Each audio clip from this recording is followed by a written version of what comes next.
अस्सलामुअलैकुम वरहमतुल्लाहि वबरकातुहू। Dear students, आज हम पढ़ते हैं एटोनॉमिक फार्माकोलॉजी। ओके, लेकिन एटोनॉमिक फार्माकोलॉजी से पहले एटोनॉमिक नर्वस सिस्टम पढ़ते हैं। एटोनॉमिक नर्वस सिस्टम वो नर्वस सिस्टम है जो हमारे कंट्रोल में नहीं है बल्कि ऑटोमेटिक है। ठीक है, अब ऑटोनॉमिक नर्वस सिस्टम जो है इसका डिटेल तो हम इंशाल्लाह आगे वीडियोस में पढ़ेंगे, लेकिन चूंकि अब हमारा काम जो है वो ऑटोनॉमिक फार्माकोलॉजी के साथ है, ऑटोनॉमिक नर्वस सिस्टम की फिजियोलॉजी जब हम पढ़ेंगे तो डिटेल के साथ पढ़ेंगे इसको। उसके बाद ऑटोनॉमिक नर्वस सिस्टम जो है इसके दो डिवीजन्स हैं। एक है सिंपैथेटिक नर्वस सिस्टम, एसएनएस, जिसको मैंने शॉर्ट फॉर्म में लिखा है। दूसरा है parasympathetic nervous system. Sympathetic nervous system जो है ये इमरजेंसी सिचुएशंस में काम करता है। ठीक है, तो ये इमरजेंसी सिचुएशंस में काम करता है। और जो पैरासिम्पैथेटिक नर्वस सिस्टम है ये नॉर्मल कंडीशंस में काम करता है, जब इंसान नॉर्मल हालत में। अब हम पढ़ते हैं ऑटोनॉमिक फार्माकोलॉजी। ऑटोनॉमिक फार्माकोलॉजी में हम उन ड्रग्स को पढ़ते हैं जो ऑटोनॉमिक नर्वस सिस्टम की तरह काम करते हों। ऑटोनॉमिक नर्वस सिस्टम में चूंकि दो डिवीजन्स आते हैं, सिंपैथेटिक नर्वस सिस्टम और पैरासिम्पैथेटिक नर्वस सिस्टम। अब हमारे पास कुछ ऐसे ड्रग्स है जिसको हम अगर इस्तेमाल करते हैं तो वो सिंपैथेटिक नर्वस सिस्टम की तरह काम करते हैं, और कुछ ड्रग्स ऐसे हैं जिनको अगर हम इस्तेमाल करते हैं तो वो पैरासिम्पैथेटिक नर्वस सिस्टम की तरह बिहेव करते हैं। तो आइए हम वन बाय वन इनको पढ़ते हैं। अब वो ड्रग्स जो पैरासिम्पैथेटिक नर्वस सिस्टम पे काम करते हैं, यानी मतलब वो ड्रग्स जिसको हम जब कंज्यूम करते हैं तो वो पैरासिम्पैथेटिक नर्वस सिस्टम की तरह काम करते हैं। तो इन ड्रग्स का क्या नाम है? इन ड्रग्स का नाम है कोलिनर्जिक ड्रग्स। अब देखें, इनको कोलिनर्जिक ड्रग्स भी कहते हैं, कोलिनोमाइमेटिक ड्रग्स भी कहते हैं, पैरासिम्पैथोमाइमेटिक ड्रग्स भी कहते हैं, कोलिनर्जिक एगोनिस्ट भी कहते हैं। ठीक है, अब इनके नाम क्यों आए हैं ये हम कुछ ही देर में डिस्कस करते हैं, लेकिन इससे पहले हम आते हैं कोलिनर्जिक ड्रग्स के क्लासिफिकेशन के बारे में कि इसकी क्लासिफिकेशन किया है। तो आइए उसकी तरफ चलते हैं। अब देखिए, क्लासिफिकेशन कुछ इस तरह है। एक ग्रुप जो है वो डायरेक्ट एक्टिंग कोलिनर्जिक ड्रग्स का है, और दूसरा जो है वो इनडायरेक्ट एक्टिंग कोलिनर्जिक ड्रग्स का है। डायरेक्ट एक्टिंग कोलिनर्जिक ड्रग्स का मतलब ये है कि जब हम इन ड्रग्स को इस्तेमाल करते हैं तो ये डायरेक्टली जाकर, यानी सर्कुलेशन में, ब्लड में जाकर ये पैरासिम्पैथेटिक नर्वस सिस्टम के जो रिसेप्टर्स है उस पर डायरेक्ट अमल करते हैं। इस वजह से इनको डायरेक्ट एक्टिंग कोलिनर्जिक ड्रग्स कहते हैं। और जो इनडायरेक्ट है वो डायरेक्टली रिसेप्टर्स पे काम तो नहीं कर रहे हैं, पैरासिम्पैथेटिक नर्वस सिस्टम के रिसेप्टर्स पे काम तो नहीं कर रहे हैं, लेकिन पैरासिम्पैथेटिक नर्वस सिस्टम के एक्टिविटी को जो है वो कॉपी करते हैं, पैरासिम्पैथेटिक नर्वस सिस्टम के एक्टिविटीज़ को परफॉर्म करते हैं, लेकिन इनडायरेक्ट तरीके से। अब वो भी हम पढ़ेंगे कि किस तरह इनडायरेक्ट तरीके से ये पैरासिम्पैथेटिक नर्वस सिस्टम के एक्टिविटी को क्या करते हैं, यानी अफेक्ट करते हैं। अब हम पहले पढ़ते हैं डायरेक्ट एक्टिंग कोलिनर्जिक ड्रग्स। अब इसकी दो क्लासेस। अब डायरेक्ट एक्टिंग कोलिनर्जिक ड्रग्स के जो दो क्लासेस है उसमें पहला क्लास ईस्टर्स है और दूसरा जो है वो अल्केलाइड्स है। अब हम पहले ईस्टर्स को पढ़ते हैं, उसके बाद हम अल्केलाइड्स पढ़ते हैं। तो पहला जो है वो है एक्सोजेनस एसिटाइलकोलिन। देखिए, एसिटाइलकोलिन जो है ये पैरासिम्पैथेटिक नर्वस सिस्टम का क्या है, न्यूरोट्रांसमीटर है। एसिटाइलकोलिन पैरासिम्पैथेटिक नर्वस सिस्टम का न्यूरोट्रांसमीटर है। अब वो तो ऑलरेडी बॉडी के अंदर है, लेकिन जब हम ड्रग्स फार्माकोलॉजी में पढ़ते हैं तो अगर हम बाहर से कोई एसिटाइलकोलिन देते हैं तो ये क्या हुआ, ये ईस्टर है और ये कोलिनर्जिक ड्रग है, एक्सोजेनस एसिटाइलकोलिन। अब एसिटाइलकोलिन जो है ये दोनों रिसेप्टर्स पे काम करता है। देखिए, आप लोग physiology of parasympathetic nervous system में पढ़ेंगे कि पैरासिम्पैथेटिक नर्वस सिस्टम के टू टाइप्स ऑफ रिसेप्टर्स होते हैं जिन पे एसिटाइलकोलिन अमल करता है। एक मस्करेनिक रिसेप्टर्स होते हैं और एक निकोटिनिक रिसेप्टर्स होते हैं।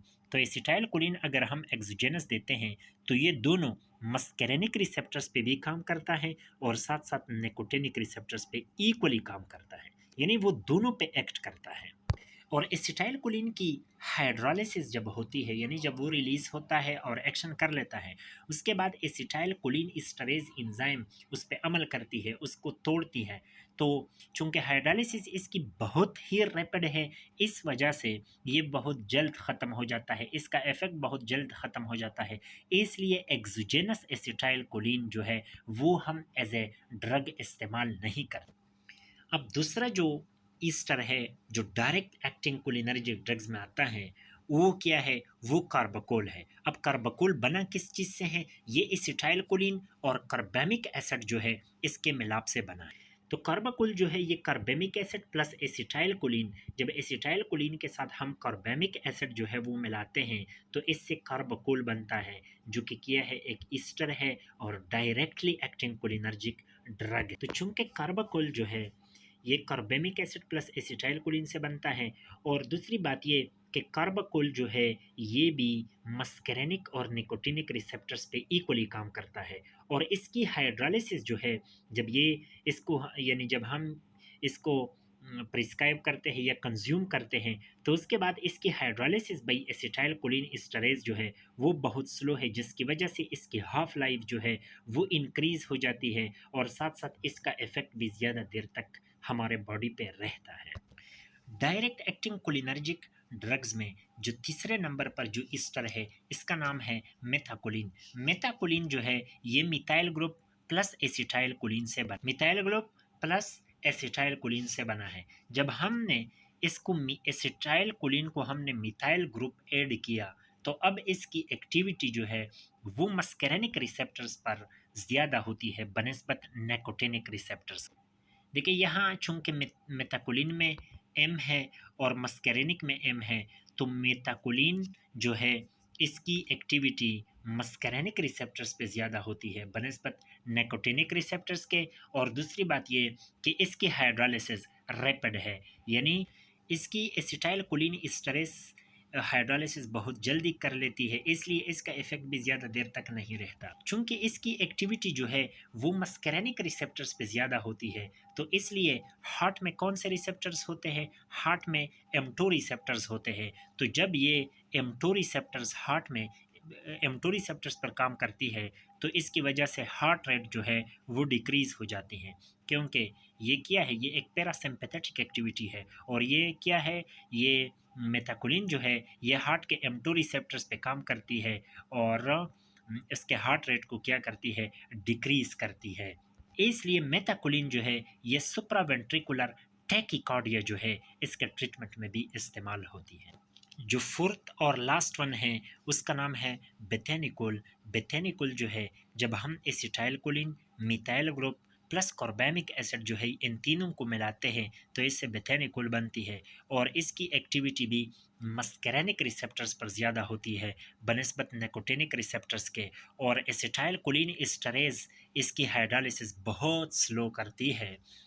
अब ये इस्तेमाल कहाँ पर होती है? देखिए, atonic bladder, detrusor inactivity, overflow incontinence, जब ऑपरेशन के बाद या पोस्ट पार्टम यूरिनरी रिटेंशन हो जाती है, यानी ऑपरेशन के बाद या बच्चे की पैदाइश के बाद ब्लैडर जो है वो एटॉनिक हो जाता है, वो कंट्रैक्ट नहीं होता, या डिट्रोसर जो है मसल जो है ब्लैडर की वो इनएक्टिव हो जाती है, वो कंट्रैक्ट नहीं होती। ओवरफ्लो इनकॉन्टिनेंस का भी यही मतलब है। तो फिर क्या होता है? तो फिर हम बेथेनिकोल इस्तेमाल करते हैं। जब हम बेथेनिकोल इस्तेमाल करते हैं तो बेथेनिकोल जो है वो ब्लैडर पर मौजूद M3 रिसेप्टर्स, चूँकि हमने पढ़ा कि ये मस्करेनिक रिसेप्टर्स पे काम ज़्यादा करती है बनस्बत निकोटिनिक के, तो ये M3 रिसेप्टर्स पे काम करती है। तो इसकी वजह से ये ब्लैडर पर कॉन्ट्रैक्ट होता है और फिर वो डिट्रोसर इनएक्टिविटी ख़त्म हो जाती है, यानी ऑपरेशन के बाद या पोस्ट पार्टम यूरिनरी रिटेंशन में ये इस्तेमाल होती है। उसके बाद हम आते हैं डायरेक्ट एक्टिंग कोलिनर्जिक ड्रग्स में, जो दूसरा ग्रुप है जिसका नाम है अल्केलाइड्स। तो अल्केलाइड्स में पहला ड्रग जो है वो पाइलोकार्पिन आती है। पाइलोकार्पिन। देखिए पाइलोकार्पिन जो है ये पाइलोकार्पस माइक्रोफाइल्स प्लांट से हासिल होती है, और पाइलोकार्पिन जो है ये इंक्रीज लिपिड सॉल्युबल है, यानी इसकी लिपिड सॉल्युबिलिटी जो है वो बहुत ज़्यादा है, क्योंकि ये क्या है, पोलर नहीं है। उसके बाद जब ये लिपिड सॉल्युबल है तो ये कॉर्निया को भी क्रॉस करती है, और ये क्या है, ये आई ड्रॉप्स की सूरत में इस्तेमाल होती है, मियोटिक होती है। मियोटिक का क्या मतलब है, यानी ये पुपिल को कॉन्ट्रैक्ट करती है, मतलब आइरस जो है वो कॉन्ट्रैक्ट होती है तो पुपिल क्या होता है, उसका साइज़ जो है वो छोटा होता है। उसके बाद ये जो है जब लेंस और आइरस के दरमियान एडहीजन हो, यानी फॉर एग्जांपल ये लेंस है और इसके साथ ये आगे आइरस है, अब ये लेंस ओके, अब देखिए ये लेंस है और ये आइरस है, इसके दरमियान किया है एडहीजन है। तो अब देखें, अब हम क्या करते हैं, अल्टरनेटिवली एक कोलिनर्जिक ड्रग देते हैं और एक एंटी कोलिनर्जिक ड्रग देते हैं। तो जो पाइलोकार्पिन है वो क्या है, वो तो पाइलोकार्पिन क्या करेगा, पाइलोकार्पिन जो है वो आइरस को क्या करेगा, कॉन्ट्रैक्ट करेगा, और जब हम एंटी कोलिनर्जिक एट्रोपिन देते हैं वो उसको क्या करता है, डायलेट करता है। तो कंट्रैक्शन डायलेशन, एट्रोपिन और पाइलोकार्पिन जो है वो हम अल्टरनेटिवली देते हैं। जब हम पाइलोकार्पिन देते हैं तो कंट्रैक्शन, पेयर एट्रोपिन रिलैक्सेशन। तो इस तरह जब आइरस कॉन्ट्रैक्ट और रिलैक्स होगा तो लेंस और आइरस के दरमियान जो एडहीजन है वो ब्रेक हो जाएगा। उसके बाद पाइलोकार्पिन को ग्लाउकोमा में जब इंट्राऑकुलर प्रेशर बढ़ जाता है तो उसको हम डिक्रीज करने के लिए पाइलोकार्पिन इस्तेमाल करते हैं। और पाइलोकार्पिन का जो दूसरा इस्तेमाल है, शोग्रेन सिंड्रोम या ज़ीरोस्टोमिया, जिसमें माउथ ड्राई होती है, सलाइवेशन नहीं होती, तो ये क्या करती है, पाइलोकार्पिन हम देते हैं, चूँकि सलाइवेशन जो है ये किया है, ये एक पैरासिम्पैथेटिक एक्टिविटी है। तो जब हम पाइलोकार्पिन देते हैं तो ये चूँकि किया है, ये पैरासिम्पैथोमाइमेटिक है, तो ये सलाइवेशन को क्या करेगा, इनक्रीज़ करेगा। तो सलाइवेशन जो है वो इनक्रीज़ होगा। तो सलाइवेशन के लिए एक हम इस्तेमाल करते हैं पाइलोकार्पिन, और दूसरा जो इस्तेमाल करते हैं उसका नाम है सेविमेलिन। तो पाइलोकार्पिन और सेविमेलिन जो है ये शोग्रेन सिंड्रोम या ज़ीरोस्टोमिया के लिए हम इस्तेमाल करते हैं। तो thank you so much for the first lecture and we will see you again.